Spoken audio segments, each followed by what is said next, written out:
어느 의대생이 이제 방학 때 그 아프리카 난민촌의 의료봉사를 자원을 했습니다.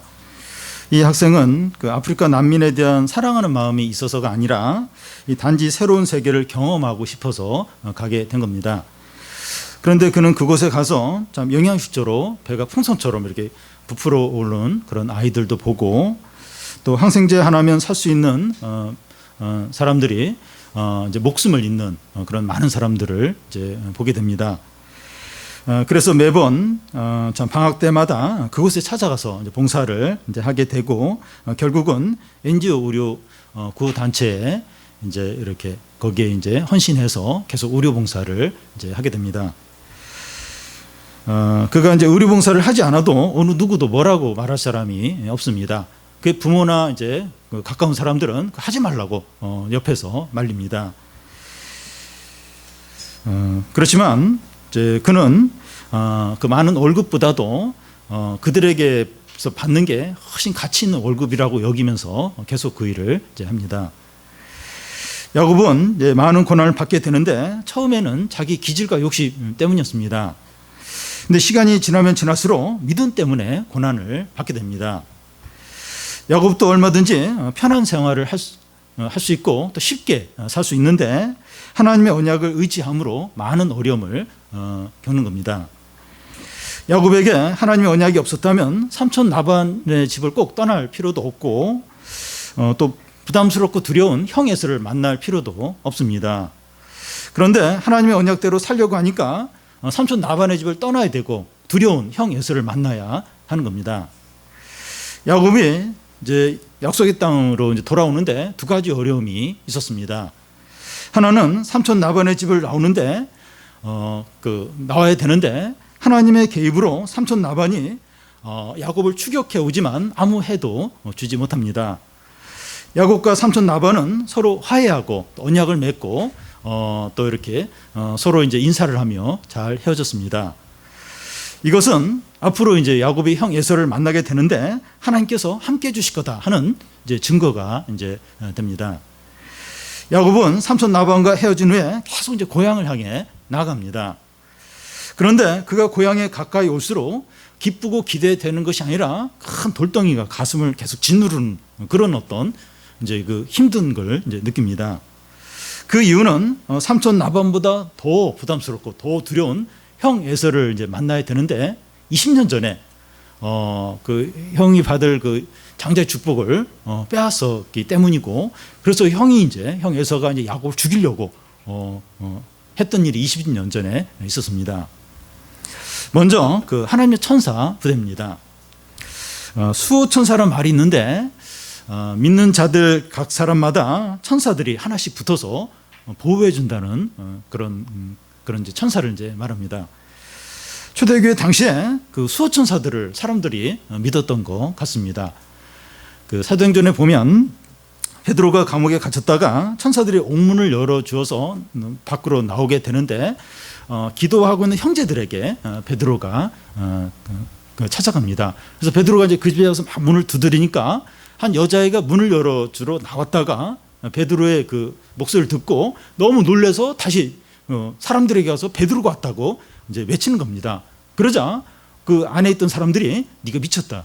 지금 아마 그의 수호천사가 그의 천사가 온 것 같다. 이렇게 이제 말했습니다. 수호천사가 실제로 존재하면서 믿는 각 사람을 보호하느냐 확신 있게 말할 수는 없습니다. 그렇지만 분명한 것은 하나님께서 믿는 자들을 이제 보호하시고 인도하시는데 또 천사를 통해서 하실 수도 있고 아니면 이제 모든 상황을 주관하시면서 이제 보호하시는 겁니다. 야곱은 삼촌 라반과 헤어져서 이제 고향으로 돌아가는 중에 천사의 무리들을 만나게 됩니다. 1절, 2절을 보면 야곱이 길을 가는데 하나님의 사자들이 그를 만난지라 야곱이 그를 볼 때 이르기를 이는 하나님의 군대라 하고 그 땅 이름을 마하나임이라 하였더라. 여러분 중세시대 명화들을 보면 천사들이 이렇게 나와 있는데 보면 이렇게 남자 같기도 하고 여자 같기도 하고 보면 이렇게 중성으로 이렇게 보입니다. 등에 날개를 갖고 있고 이제 흰 옷을 입고 근데 터프하기보다는 아주 부드러운 아주 이렇게 아름다운 그런 이제 모습을 갖습니다. 또 다른 천사의 모습이 베이비 이제 엔젤인데 한 5살 정도 돼 보이는 그런 베이비 천사들이 이제 날개를 달고 이렇게 있는 모습을 명화에서 볼 수 있습니다.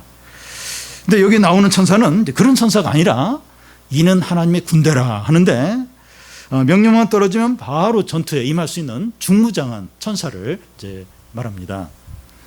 야곱은 이 천사의 무리들을 보면서 그곳을 마하남이라고 하는데 두 떼라는 뜻입니다.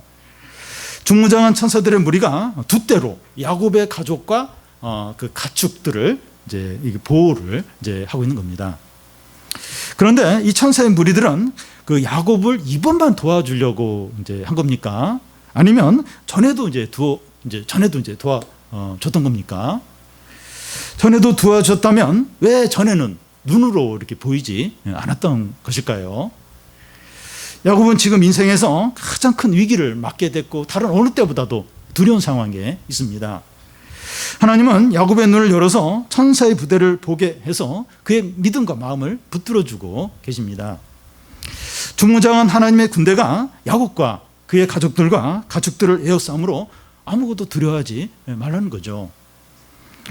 그리고 나중에 형 에서의 손에서 구원을 받을 때 하나님의 보호와 은혜가 우리를 지켜줬다. 그걸 기억하도록 하기 위해서 이때 지금 이 천사의 이 부대가 눈에 보이도록 하신 겁니다.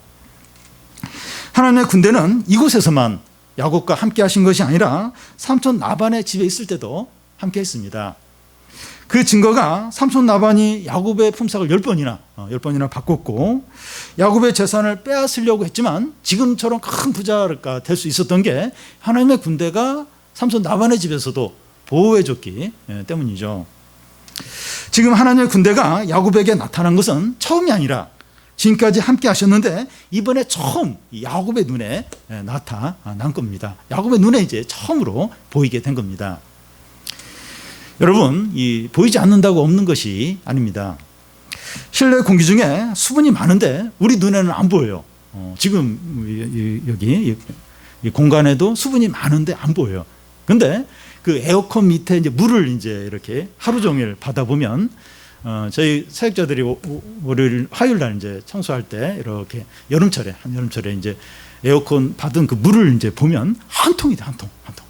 그러니까 눈에 보이지 않지만 이 공기 중에 수분이 많은 겁니다. 코로나 바이러스가 눈에 보이지 않지만 실제하죠. 실제하면서 그 사람들의 건강과 생명을 이제 해칩니다. 눈에 보이지 않기 때문에 없다고 말하는 사람은 어리석은 사람이에요. 무지한 사람입니다.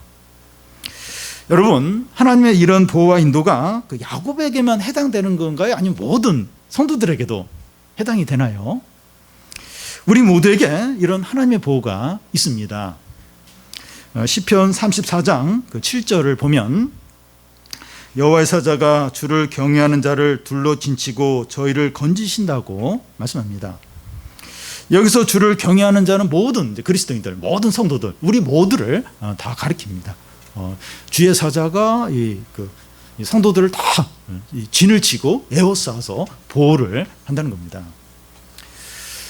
사랑하는 여러분, 우리가 이 세상에서 믿음으로 걸어가고 하나님의 뜻대로 살기 때문에 어려움과 위기를 겪습니다. 여기 그 야곱이 표현한 대로 두렵고 답답해요. 두렵고 답답한 그런 이제 힘든 일들이 있습니다. 그런데 그때 이제 하나님의 군대가 양옆에서 앞뒤에서 호위를 하고 인도하고 계십니다. 단지 우리 눈에 보이지 않을 뿐이고 잘 느껴지지 않을 뿐이지 이제 실제로 이제 우리를 지키시는 겁니다. 언제 이렇게 하나님의 군대가 보이고 언제 이렇게 손으로 만질 정도로 느껴집니까? 기도 응답으로 이제 질병이 낫거나 시험에 합격하거나 또 돈 문제가 해결되거나 이게에서 빠져나오는 그런 일을 겪으면서 하나님의 군대가 지켜줬구나. 그때 보여요. 그때 이제 하나님의 군대가 느껴지게 됩니다. 그런데 그때만 이제 함께 한 것이 아니라 이제 그동안 함께 하셨는데 이번에 그게 눈에 드러난 거죠. 그게 이번에 느껴진 거죠. 어려울 때 어떤 이렇게 하나님의 도움을 경험했을 때 그때만 이제 하나님이 어려우니까 도와준 것이 아니라 항상 지켜주고 보호하고 인도하셨는데 그때 이제 딱 눈에 보이고 딱 이제 이게 손에 잡힐 정도로 느껴진 거죠. 믿음은 바라는 것의 실상이요 보이지 않는 것의 증거라고 했습니다. 우리가 연봉이나 힘 있는 사람이나 이 부동산을 의지하는 것이 아니라 다 보이는 것들, 다 보이는 것들이죠. 보이는 걸 의지하는 것이 아니라 보이지 않는 하나님의 말씀, 하나님의 능력, 하나님의 은혜, 하나님의 도움을 의지하시기 바랍니다. 이게 보이지 않는 하나님의 군대, 하나님의 능력, 하나님의 말씀, 하나님의 약속, 이걸 이제 의지해요. 이게 진짜 참되죠. 확실하죠. 다음은 변화된 야곱입니다. 20년 전 야곱은 교만했어요. 또 욕심이 많았고 속이기를 잘했습니다. 근데 20년이 지난 후에 야곱이 달라졌어요. 변했습니다. 3절에서 5절까지 한 절씩 교대를 읽습니다. 야곱이 세일 땅에 에돔 들에 있는 형 에서에게로 자기보다 앞서 사자들을 보내며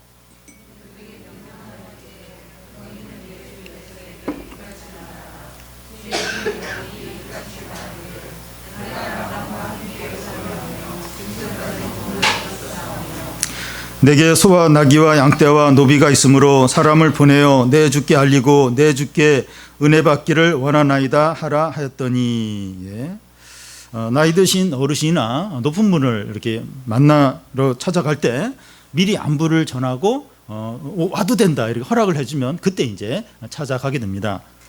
야곱은 형 에서에게 이런 식으로 하고 있습니다. 형에 대해서 4번에 걸쳐서 주라는 이제 호칭을 쓰고, 또 야곱 자기에 대해서는 주의 종이라고 이제 표현합니다. 내 주께 은혜 받기를 원한다고 말합니다. 야곱과 에서는 쌍둥이 형제입니다. 이 쌍둥이 형제는 서로 친구처럼 반말을 하면서 아주 편하게 서로 지내는 관계죠.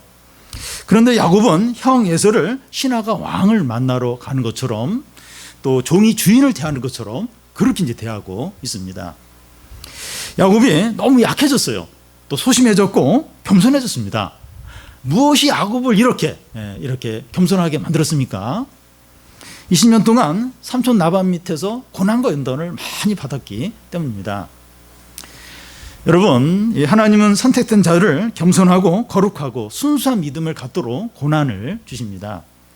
그런데 이 선택하지 않은 자는 자유롭게 잘 지내게 그냥 놔둡니다. 3절 앞에 보면 그 에서는 세일산 에돔들에 살고 있었다고 하는데, 에서는 가나안을 떠나서 세일산에서 거처를 옮겨서 거기서 마음대로 편하게 살았습니다. 야곱이 집을 떠난 지 얼마 되지 않아서 에서는 바로 그곳으로 옮겨서 생활했습니다. 에서는 약속의 땅을 그렇게 중요하게 여기지 않습니다. 아버지와 사는 것이 불편해요. 또 자기 이방 아내가 자꾸 이제 부모님들하고 이제 갈등을 일으키니까 집과 약속의 땅을 쉽게 포기하고 그냥 편한 곳으로 옮겨서 이제 사는 겁니다. 반면에 야곱은 얼마든지 많은 재산을 가지고 다른 곳에서 편안하게 살 수도 있었습니다. 부담스럽고 두려운 형 에서를 만나지 않아도 돼요.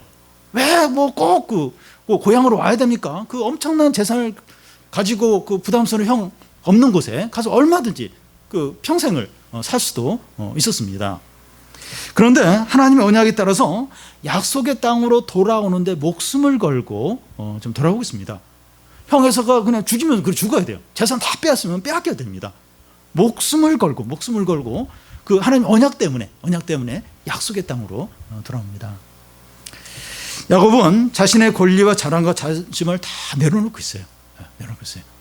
그 언약을 통한 하나님의 축복을 생각하면서 모든 걸 다 포기하고 목숨까지 잃어버릴 각오를 하고 그렇게 이제 이 약속의 땅으로 돌아옵니다. 여러분, 그 하나님의 언약에 하나님의 축복을 또 하나님 나라를 이제 소유하려면 이런 각오를 해야 돼요. 아, 내가 왜 자꾸 부담스럽게 살아야 돼? 왜 내가 부담스러운 사람 만나야 돼? 내가 왜 손해를 봐야 돼? 그러면서 이제 그냥 편한 삶으로 나가면 하나님의 축복과 하나님 나라를 누리지 못합니다. 네, 야곱은 자신의 생명과 모든 걸 다 잃어버릴 각오하고 너무 부담스러워. 죽는 거 똑같아요. 이 고향으로 돌아오는 게, 형 에서를 만나는 게. 근데 그 하나님의 언약의 그 축복을 누리기 위해서 목숨 걸고 모든 걸 잃어버릴 각오하고 이제 오는 거예요. 그러니까 이제 하나님의 언약의 축복을 누리게 되고, 그리고 또 사랑과의 관계, 형 에서와 관계도 이제 회복이 되는 거죠. 마지막으로 이제 400명을 데리고 오는 에서입니다. 형이 동생을 만나러 오는데 뭐 두세 명의 종을 데리고 온다든지 뭐 10명 정도 사람을 데리고 올 수 있습니다. 그런데 에서는 400명을 데리고 오는 겁니다. 6절을 보면 우리 같이 한번 읽겠습니다. 사자들이 야곱에게 돌아와 이르되 우리가 주인의 형 에서에게 이른즉 그가 400명을 거느리고 주인을 만나려고 오더이다. 에서가 400명을 데리고 오는데 다 칼을 차고 옵니다. 나중에 알겠지만 그 야곱을 죽이기 위해서 오는 것은 아니었습니다. 그러나 야곱은 에서가 400명을 데리고 온다는 그 소식을 듣고 두려워하고 답답해합니다. 두려워하는 이유는 진짜 그 자체가 너무 공포스러운 거예요. 너무 이제 이렇게 그게 너무 이제 겁이 났기 때문이고, 답답하다는 것은 길이 없는 거예요. 길이 뭔가 이렇게 여기 돌파하고 피할 수 있는 뭐가 방법이 있었는데 방법이 전혀 두렵고 답답한 거예요. 우리도 이제 두렵고 답답할 때예요. 저는 요즘에 교회 정상화 빨리 이제 이렇게 그걸 기대하는데 계속 연기가 돼서 상황이 계속 언제 하겠다 그러고 다시 또 옮겨야 되고 막 이런 과정에서 막 너무 힘들고요. 너무 지치고 막 두렵고 답답하고. 우리가 그래요. 이 청년들은 뭐 취업의 문제, 부모들은 자녀의 어떤 공부 문제, 뭐 진로 문제, 경제적인 문제, 사업의 문제, 두렵고 답답할 때가 있어요. 지금 이제 야곱이 이제 그런 겁니다. 그동안 이제 염려하고 걱정했던 일이 현실로 이제 다가왔고, 그것도 최악의 상황으로 치닫고 있는 겁니다. 한 10명이나 뭐 20명 정도면 한번 이렇게 같이 맞서볼 만한데 400명이 이제 오는 겁니다. 그런데 이런 상황에서 하나님은 이제 야곱에게 그 에서가 해치려고 400명을 데리고 온다, 데리고 오는 것이 아니다 하는 사실을 야곱에게 미리 알려줄 수도 있었습니다. 꿈속에 나타나서 지금 형 에서가 400명을 데려오는데 걱정하지 마라. 그건 너를 해치려고 데려오는 게 아니다. 에서가 아마 열등감이 있어가지고 자기를 나타내려고 그런 것 같다. 이런 얘기를 해주면 얼마나 좋겠습니까? 그런데 1절 그런 말씀을 안 해주시는 겁니다. 하나님은 종종 어떤 정보를 알려주시지 않으므로 그의 백성들이 두려움에 떨도록 하십니다. 예를 들어 병원에 가서 검사를 받다가 몸 안에 이제 종양이 발견이 되었는데 의사는 암일 가능성이 있다고 이제 말합니다. 이 조직 검사 결과가 2주 후에 나와요. 2주 후에 이제 나오게 됩니다. 암이라고 말하지 않았고 이제 가능성이라고 이제 말을 했는데, 결과가 나오기 전까지 그 2주 동안에 별의별 상상을 다 해요. 이렇게 장례까지, 내 죽으면 장례를 어떻게 하고 또 뭐 그런 생각까지 막 이제 그런 생각까지 막 상상을 하면서 막 혼자 막 울어요. 울고 막. 근데 이거 그렇지 않을 가능성이 있어.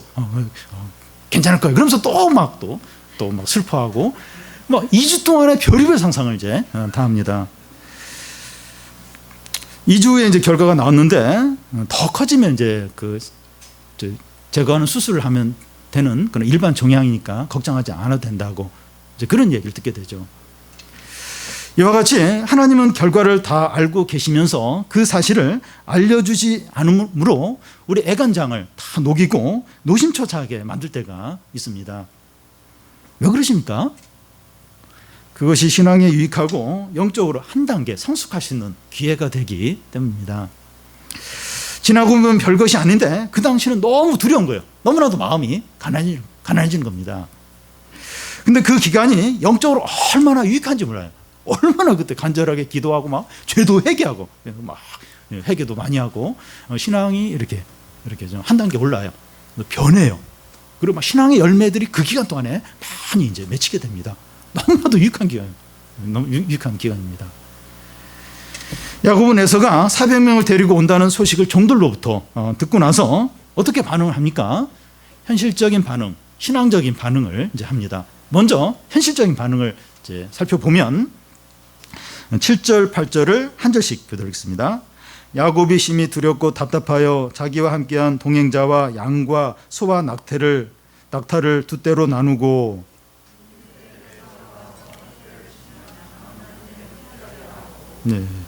야곱은 자기 가족과 종들과 가축들을 두 떼로 나눕니다. 함께 모여서 함께 모여 있으면 몰살을 당할 수 있으니까 반이라도 건지기 위해서 딱 이렇게 반으로 나눈 겁니다. 우리는 야곱의 이런 결정을 보면서 위기가 닥치니까 야곱이 다시 장깨를 부리는구나 하는 생각이 들 수 있습니다. 그런데 전체적으로 흐름으로 볼 때 야곱의 장깨라기보다는 믿음으로 보는 게 좋습니다. 야곱의 가정은 교회예요.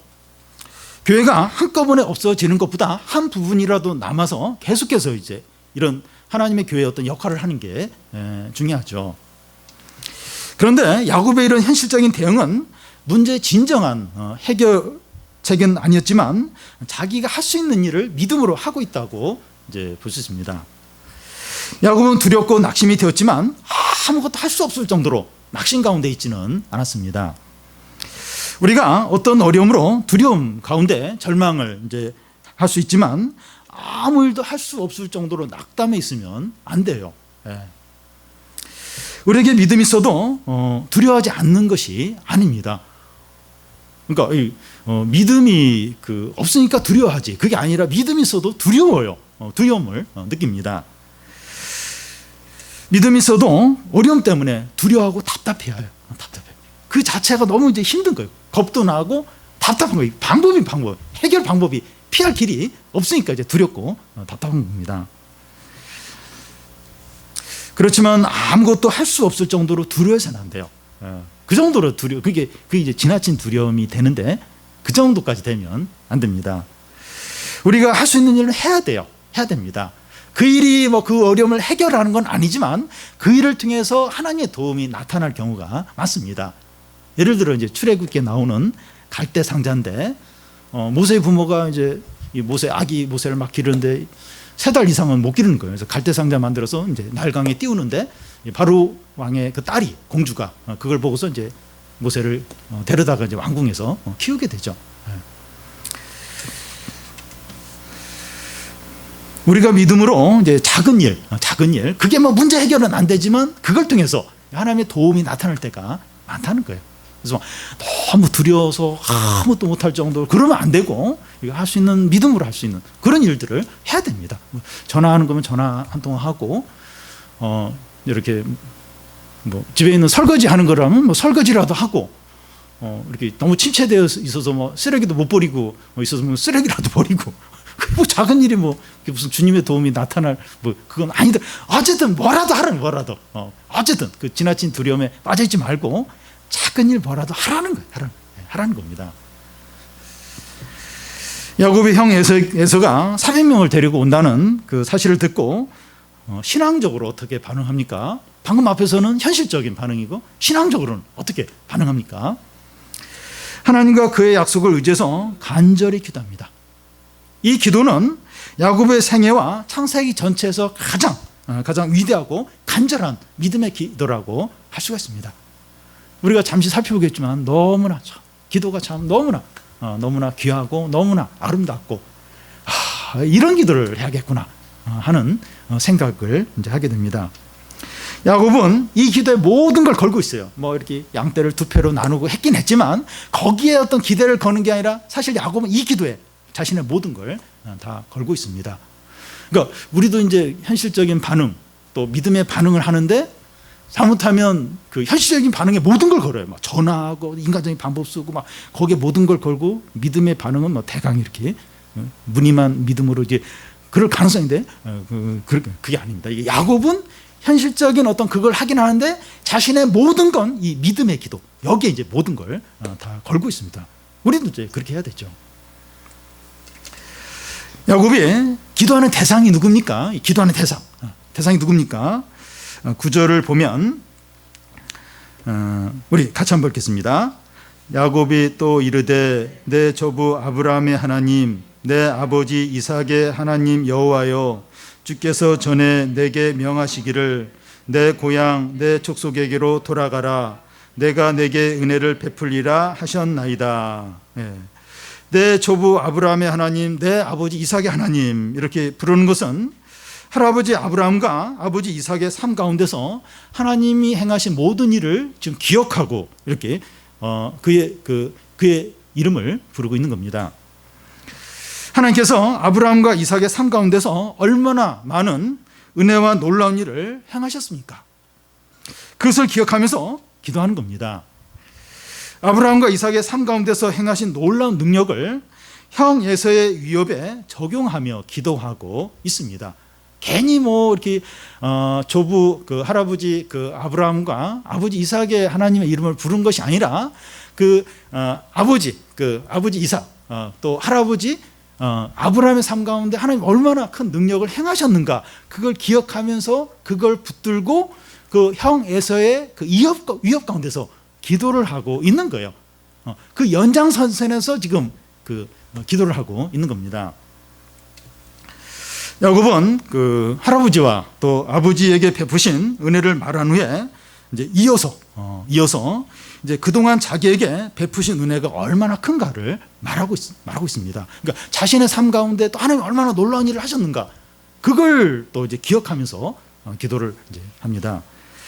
10절을 보면 나는 주께서 주의 종에게 베푸신 모든 은총과 모든 진실하심을 조금도 감당할 수 없사오나 내가 내 지팡이만 가지고 이 요단을 건넜더니 지금은 두 때를 이루었나이다.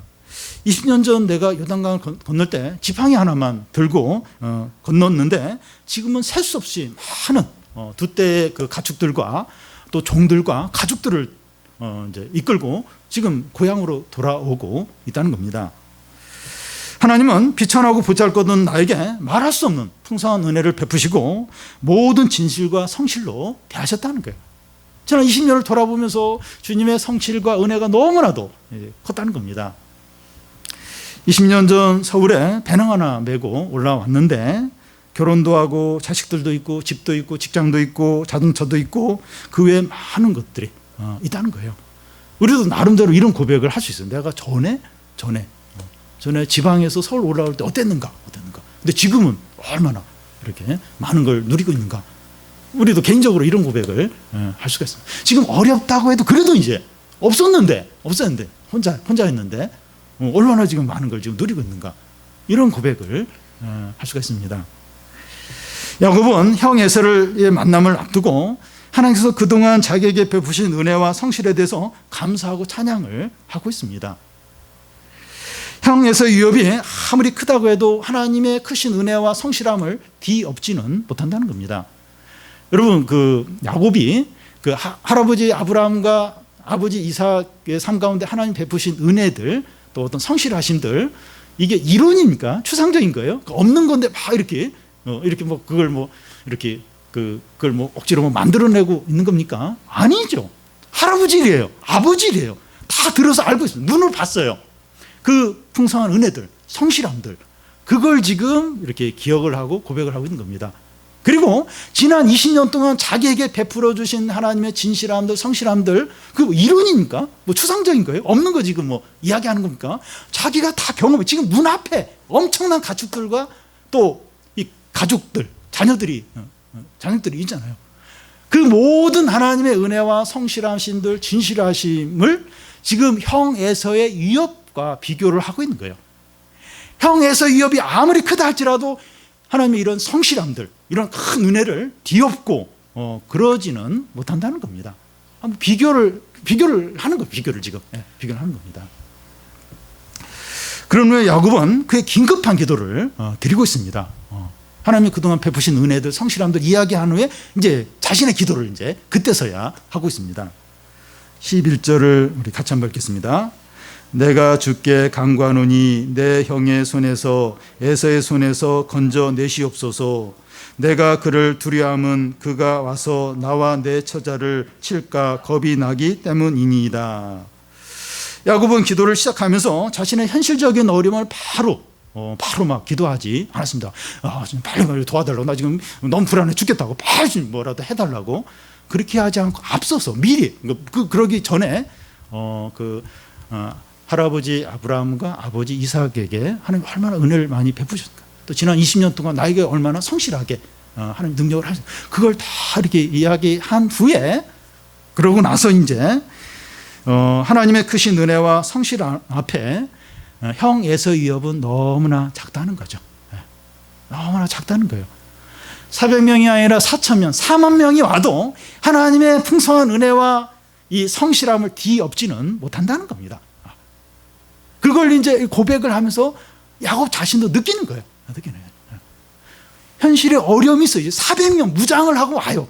분명히 이게 게임이 안 돼요. 그냥 그 형 에서가 죽이려고 하면 죽을 수밖에 없습니다. 그런데 그동안 베푸신 하나님의 은혜, 하나님의 성실하심, 그 실제적이 참돼요. 자기도 경험했고 할아버지, 아버지도 다 경험한 그런 은혜입니다. 그거하고 지금 현실적인 어려움하고 비교를 하는 거예요. 그러면서 도와달라고, 지금 형 에서가 나를 죽이려고 한다고, 도와달라고, 보호해달라고 기도합니다. 야곱은 다시 한번 하나님의 언약에 대해서 언약을 붙들고 또 자신의 필요를 간구합니다. 12절을 같이 한번 읽겠습니다. 주께서 말씀하시기를 내가 반드시 내게 은혜를 베풀어 내 씨로 바다에 셀 수 없는 모래와 같이 많게 하시리라 하셨나이다. 하나님은 야곱에게 바다의 모래같이 많은 자손을 주겠다고 약속을 하셨어요. 근데 형 에사가 지금 400명을 잃고 내 가족들 다 죽일 상황이에요. 지금 야곱이 기도하는 건 하나님 내 자손을 바다의 모래처럼 많아진다고 그렇게 하시지 않았습니까? 그 말씀을 이루어 주십시오. 그러면서 기도를 하고 있습니다. 여러분, 야곱의 기도 보면 비굴하지 않아요. 약하고 무기력하죠. 저 지금 상황이 어려운데 제발 도와주시오. 나 죽겠습니다. 그러면 좀 비굴하죠. 무력한데 그런 기도가 아니에요. 내 자손을 바다같이, 바다의 모래처럼 그렇게 많게 하신다고 하시지 않았습니까? 그런데 지금 형 에서가 지금 내 자손을, 나를 다 죽이려고 찾아오고 있습니다. 그 말씀대로 이루어 주십시오. 그 말씀대로 성취해 주십시오. 이 기도가 얼마나 능력 있고 얼마나 영광스럽고 얼마나 당당하고 얼마나 복된지 모릅니다. 우리는 이런 기도를 해야 돼요. 너무 힘들어서 막 이렇게 막 너무 무기력하게 막 이렇게 막 비참하게 막 어쩔 수 없어요. 그게 아니고 하나님의 약속을 붙들고, 하나님 이런 약속 하시지 않았습니까? 그리고 할아버지 아브라함, 아버지 이삭, 또 저의 20년 동안 그렇게 풍성한 은혜를 베푸셨는데 현실에 지금 이런 어려움이 있습니다. 주님, 주님의 은혜로, 능력으로 이 어려움 다 쓸어버리십시오. 이 어려움에 내가 망하지 않게 해주십시오. 내가 망해버리면 하나님의 약속이 어떻게 되겠습니까? 굉장히 당당하죠. 영광스럽죠. 능력 있죠. 이런 기도, 이렇게 기도를 해야 됩니다. 여러분, 우리에게 이 닥친 이 코로나 사태가 참 우리에게 여러 가지 어려움을 청년들은 그래도 어려운데 더 몇 배로 더 어려워서 이 취업이나 진로 문제가 어려워서 뭐 지금 고3들은 죽을 지경 지금 고3들 뭐 학생들도 지금 학교 안 가서 이제 뭐 조금 가서 이제 좋긴 좋은데 지금 걱정이에요. 시험 이거도 여름방학도 없다고 하고 다 힘들어. 주부들도 힘들고 너무 이제 또 사업하는 분들 힘들고 경제적으로도 힘들고 코로나 때문에 더 어려워. 더 어려운데 이 하나님에 대한 우리의 신앙과 믿음을 표현하는 기회가 되도록 합시다. 지금 이 야곱이 겪은 어려움도 우리 어려움과 좀 비슷해요. 비슷합니다. 근데 자신의 믿음을 다 표현해, 지금. 자신의 신앙을 다 표현해. 우리도 지금 이 어려운 상황이 우리의 믿음과 신앙을 다 표현하는 그런 기회가 되도록 하는 겁니다.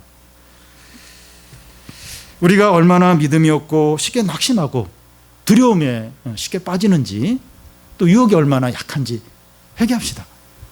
우리 얼마나 믿음이 없는가, 얼마나 하나님을 신뢰하지 못하는가, 그걸 회개를 하는 겁니다. 이런 현실 앞에서 회개하는 겁니다. 아무리 큰 위기와 어려움이더라도 하나님의 풍성한 은혜와 성실하심을 막을 수 없어요. 막을 수 없습니다. 한번 냉정하게 한번 해야 돼요. 성경에 얼마나 하나님의 은혜와 능력들이 많이 나타났습니까? 또 우리 성도들 삶 가운데, 교회 가운데 하나님이 응답해 주신 것들, 또 하나님의 능력들이 얼마나 많이 나타났습니까? 그리고 우리 각자의 삶 가운데 얼마나 하나님의 기도 응답들 많이 나타나 있습니까? 근데 지금 현실에 어려워요. 지금 우리의 현실이 어려워요. 두렵고 답답해요. 너무 힘들어요. 길이 없어서 답답합니다. 그게 지금 있어요. 그런데 이 하나님의 풍성한 은혜와 성실하심과 지금 두렵고 답답한 현실 문제하고 비교를 해봐요. 뭐가 훨씬 강하고 뭐가 참됩니까? 아무리 큰 어려움이라 할지라도 400명이 아니라 4만 명이 칼을 들고 온다 할지라도 하나님의 풍성한 은혜와 하나님의 성실한 그 능력은 못 이겨요. 뒤엎지 못합니다. 그걸 이길 수가 없어요. 우리가 사는 길은 하나님의 약속이 성취되면 살 수 있어요. 그래서 하나님의 말씀을 붙들고 기도하는 겁니다. 말씀과 나의 어떤 생존과 모든 걸 딱 하나로 일치해서 그 말씀이 이루어지도록.